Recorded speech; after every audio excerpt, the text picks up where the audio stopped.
আসসালামু আলাইকুম, কেমন আছেন আপনারা? আশা করি সকলে ভালো আছেন। খামারের বর্তমান অবস্থাটা আপনাদেরকে শেয়ার করতে আসলাম। আপনারা অনেকেই জানতে চান আসলে ভালো মানের গাভী কীভাবে চিনো।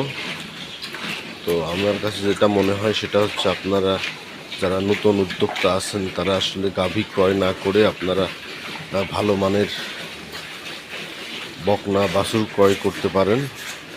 সেক্ষেত্রে আপনাদের সুবিধা হচ্ছে, আপনারা অল্প টাকা ইনভেস্ট করে 1 থেকে 1.5 বছরের মধ্যে আপনারা একটা ভালো অঙ্কের টাকার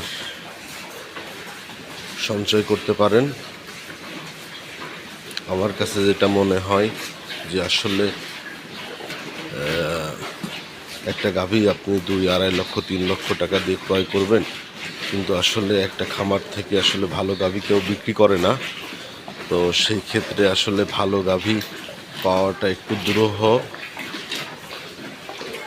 তাই আপনারা আসলে একটু নিজেরা চিন্তা ভাবনা করে দেখবেন যে আসলে একটা গাভী ক্রয় করার থেকে আপনি যদি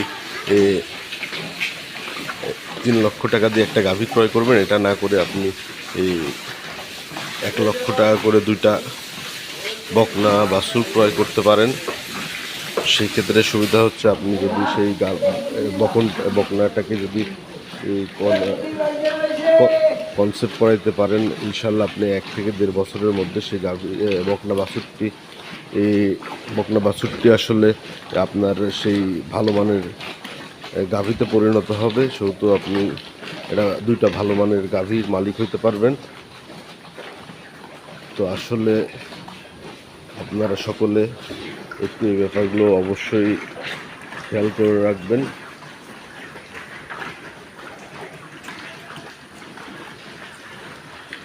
আর এখন আপনাদের সাথে যেটা শেয়ার করবো সেটা হচ্ছে, ভালো মানের বকনা চিনবেন কিভাবে।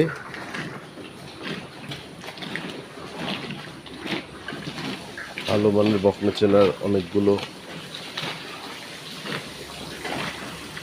উপায় আছে, সেগুলো আপনাদের সাথে ইনশাল্লাহ শেয়ার করব। প্রথম যে ব্যাপারটা আপনারা অবশ্যই খেয়াল রাখবেন বকনা বাছুর ক্রয় করার ক্ষেত্রে, সেটা হচ্ছে আপনারা আসলে যদি সুযোগ থাকে তাহলে মায়ের দুধ কেমন দেয় সেটার ইতিহাস দেখে আসলে বকনা বাছুর ক্রয় করবেন। মা কেমন দুধ দিয়েছে সেটা করতে পারলে ভালো।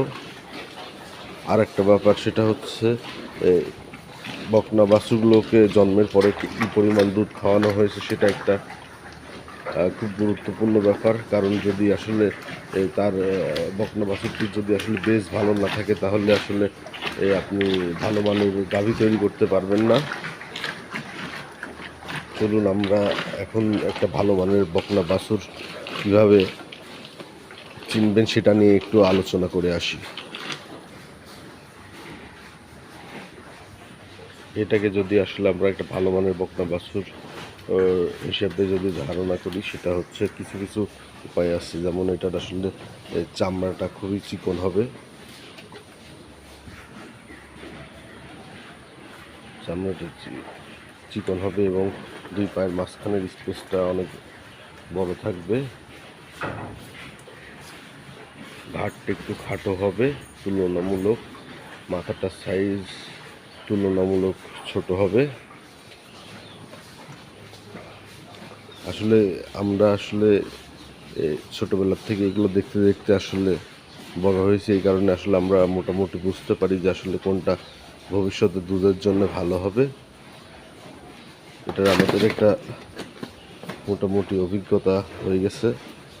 তো সেই ক্ষেত্রে এটা আর একটা ভালো মানের বকনা। এগুলো খুব রিসেন্টলি গাভী হয়েছে।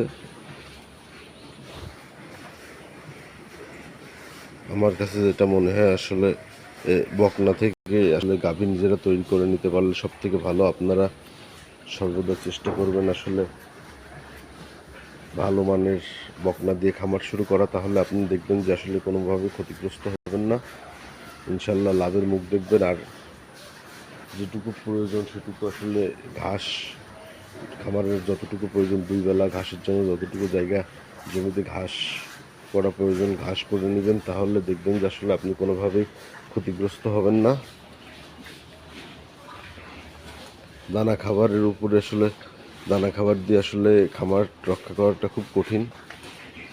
সেই ক্ষেত্রে আসলে পর্যাপ্ত পরিমাণ যদি আপনি ঘাসের উৎপাদন করতে পারেন, তাহলে আপনি কোনো সময় খামারে লসের সম্মুখীন হবেন না ইনশাল্লাহ। পর্যাপ্ত পরিমাণ ঘাস উৎপাদন করতে হবে। গাভী গরুর আসলে ঘাসের কোনো বিকল্প নেই, প্রচুর পরিমাণ ঘাস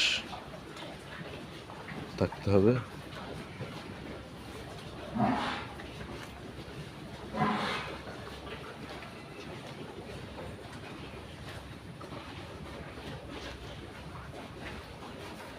আমাদের খামারে যেটা সব থেকে দারুণ ব্যাপার সেটা হচ্ছে আমাদের খামারে কোনো বাহিরের গরু নাই। এটা আসলে সব আমাদের খামারের নিজস্ব গাভী থেকে আস্তে আস্তে তৈরি করে নেওয়া হয়েছে। এই কারণে আলহামদুলিল্লাহ। আবার আপনারা একটা ব্যাপার করতে পারেন, সেটা হচ্ছে বকনা কেনার পাশাপাশি আপনি যদি 5টা বকনা বাছুর কেনেন, তাহলে হয়তো বা আপনি একটা গাভী গরু ক্রয় করলেন। এতে কী হবে, আপনার খরচটা, প্রতিদিনের যে খরচটা, দানা খাবারের খরচটা, সেটা দুধ বিক্রি করে উঠাই নিতে পারবেন। তবে গাভী গরু কেনার ক্ষেত্রে খুবই সচেতনভাবে কিনতে হবে। ওলানটা আসলে গাভী গরুর মূল সম্পদ। যদি ওলানটা ঠিক না থাকে, তাহলে আসলে আপনি আসলে গরুর থেকে খুব একটা লাভবান হতে পারবেন না।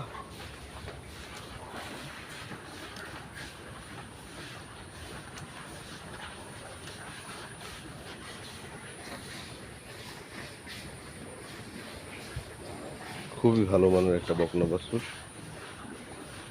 একজন প্রান্তিক মানুষের যদি এমন একটা গাভী থাকে বা গাভী হয়, তাহলে দেখবেন যে আসলে তার ভাগ্যের চাকা আল্লাহর রহমতে পরিবর্তন হয়ে যাবে।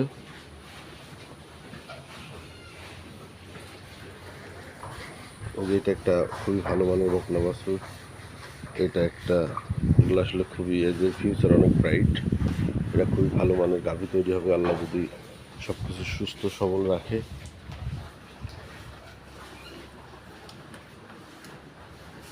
আর একটা ব্যাপার, বর্তমানে আমাদের এদিকে প্রচুর পরিমাণ লাম্পি ডিজিজটা দেখা দিচ্ছে। আসলে এটা নিয়ে আসলে আমরা খুবই উদ্বিগ্ন, উৎকণ্ঠার মধ্যে আছি। আপনারা সকলে দোয়া করবেন যাতে আল্লাহ আমাদের এই গবাদি পশুর উপর থেকে এই মহামারীটা উঠায় নেয় এবং সব গবাদি পশুগুলো ভালো সুস্থ থাকে।